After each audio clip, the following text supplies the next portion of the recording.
आज की इस वीडियो में हम क्लास 8 का जो NMMS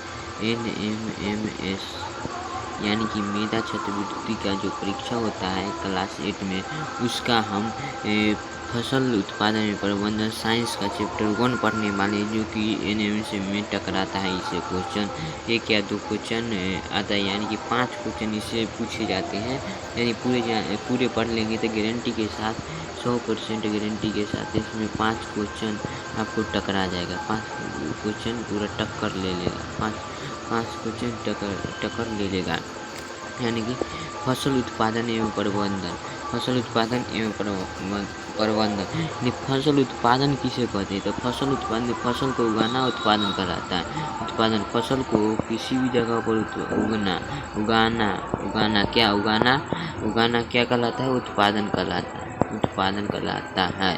फसल का किसी भी जगह पर उगाना तो उत्पादन कहलाता है। जो प्राप्त होता है उसे प्रबंधन कहते हैं। नहीं, सबसे पहले तो फसल किसे कहते हैं? फसल किसे कहते हैं? किसी स्थान पर बड़े पैमाने पर एक ही किस्म के पौधे उगाना। यानी माना कि एक स्थान है गोपालगंज।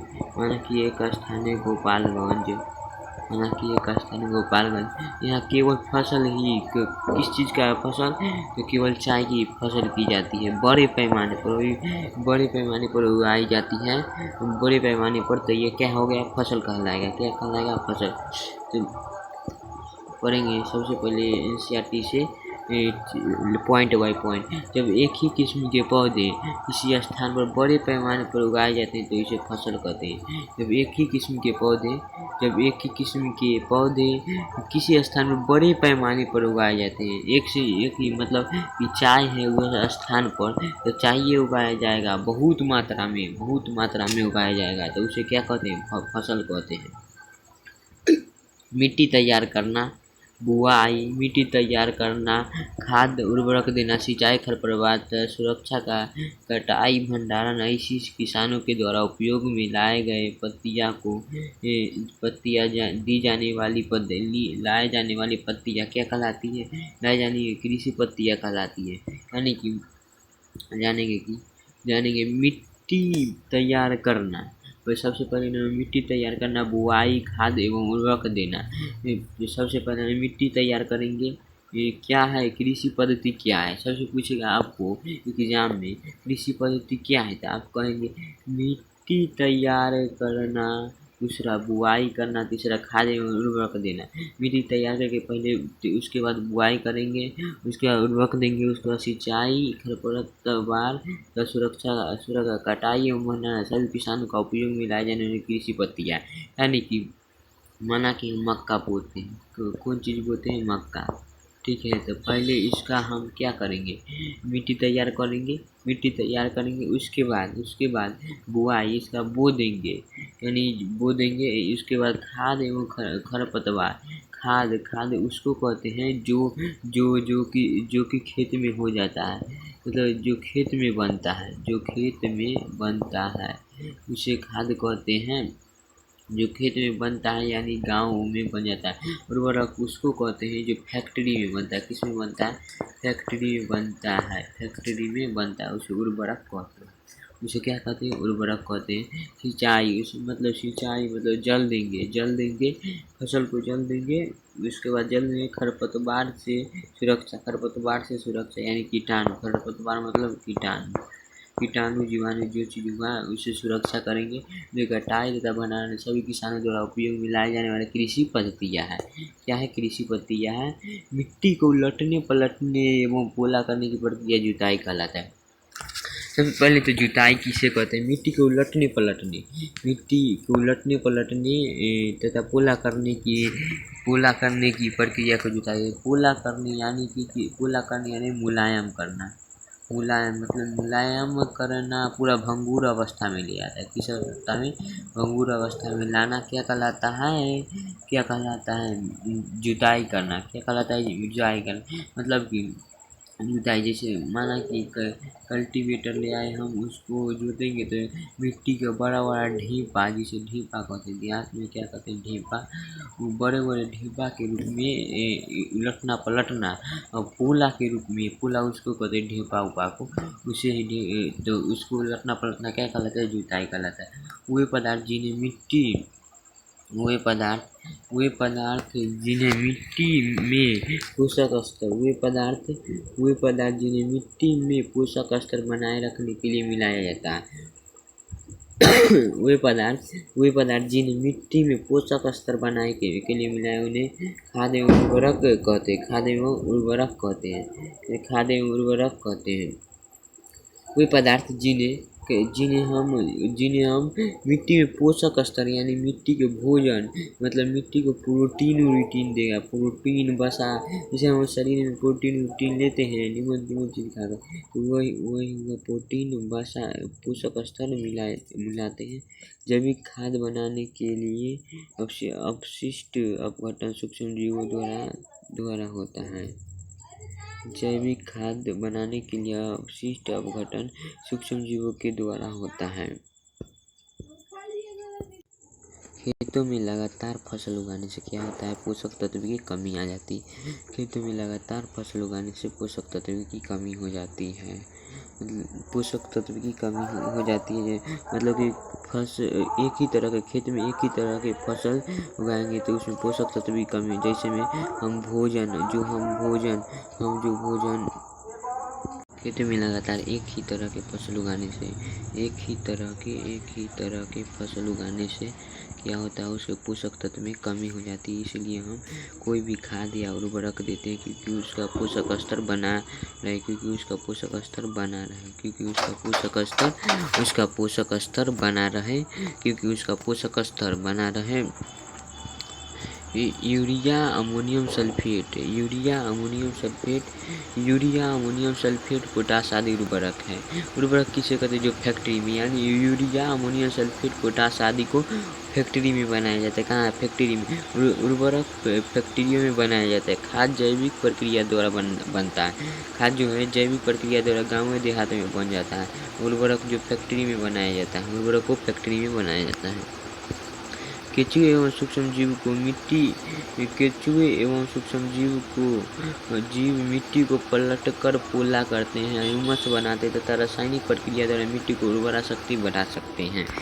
अच्छा, केंचुए के क्यों किसानों का मित्र कहा जाता है, क्योंकि केंचुआ को क्यों किसान का मित्र कहते हैं, कि मिट्टी को वह पोला कर देता है, मिट्टी को जो है ना वो पोला कर देता है, इसलिए किसान का मित्र किसे कहा जाता है, केंचुआ का। रहता है रासायनिक मिट्टी द्वारा उर्वरा शक्ति बढ़ा देता है। पोला होने से मिट्टी का उर्वरा शक्ति बढ़ जाता है, यानी पोला कर देता है और उसको उर्वरा शक्ति बढ़ जाता है। कल्टीवेटर के उपयोग से श्रम और समय से बचत होती है। कल्टीवेटर जो आधुनिक मशीन चल रहा है, आजकल की आधुनिक मशीन ट्रैक्टर के द्वारा चलाया जाता है, जो श्रम और समय का दोनों का बचत होता है। जहाँ पाँच श्रम की आवश्यकता यानी 5 लेबर की आवश्यकता होती थी, वहाँ एक ही ट्रैक्टर एक ही बार में पूरी जोत देता है। समय का भी बचत हो सकता है और श्रम की भी बचत, यानी मजदूर की। फसलों के अदल बदल कर बुना क्या कहलाता है, फसल चक्रण कहलाता है। फसल को अदल बदल कर बुना फसल चक्रण कहलाता है। माना कि हम इस बार मक्का रोपे, फिर अगली बार गेहूँ, फिर अगली बार आलू रोपे, मतलब ये सब अदल बदल कर रोपना फसल चक्रण कहलाता है। एक ही तरह के रोपने से क्या होता है, उसको उर्वरा शक्ति कम जाता है। उर्वरा शक्ति क्या होता है, कम हो जाता है, उर्वरा शक्ति कम जाता है। राइजोबियम जीवाणु वायुमंडलीय नाइट्रोजन स्थिरीकरण करते हैं। राइजोबियम जीवाणु जो है ना, वायुमंडलीय नाइट्रोजन का स्थिरीकरण करता है। मूट चेन पंप ढेलनी रट के सभी सिंचाई का पारंपरिक तरीके हैं। खाद में ह्यूमस की मात्रा होने के कारण इससे मिट्टी का जल धारण की क्षमता वृद्धि होती है। खाद में ह्यूमस की मात्रा होने के कारण इस मिट्टी की जल धारण की क्षमता बढ़ जाती है। खाद में ह्यूमस की मात्रा होने के कारण इससे मिट्टी का जल धारण की क्षमता वृद्धि होती है।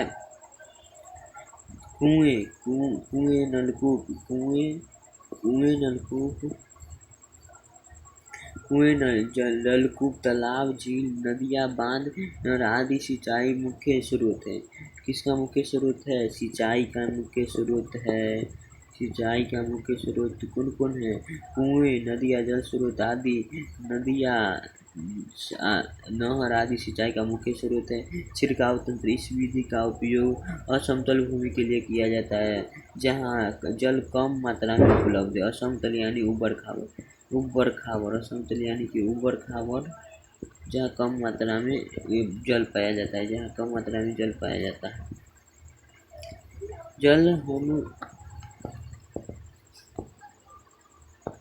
जब हम एक ही जमीन पर बार बार पौधे उगाते हैं,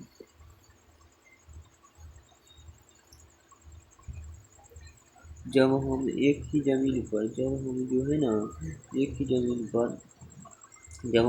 जमीन पर बार बार पौधे उगाते हैं तो पौधे की मिट्टी में से पोषक तत्व सोख लेता है। और मिट्टी में इन पोषक तत्व की कमी हो जाती है। जब हम एक ही जमीन पर बार बार पौधे उगाते हैं, एक ही जमीन है, माना कि एक ही जमीन है, इतना जमीन है, इस पर हम बार बार मकई उपजाते हैं। इसके पोषक तत्व की कमी हो जाती है। फसल के पौधों के साथ साथ कुछ अनचाहे पौधे उग जाते हैं। इन पौधों को हम खरपतवार कहते हैं। अनचाहे पौधे उग जाते हैं। फसल या फसलों का उत्पाद हानि पहुंचाने से जीवों को मारने वाले रासायनिक दवाओं को कीटनाशी कहते हैं।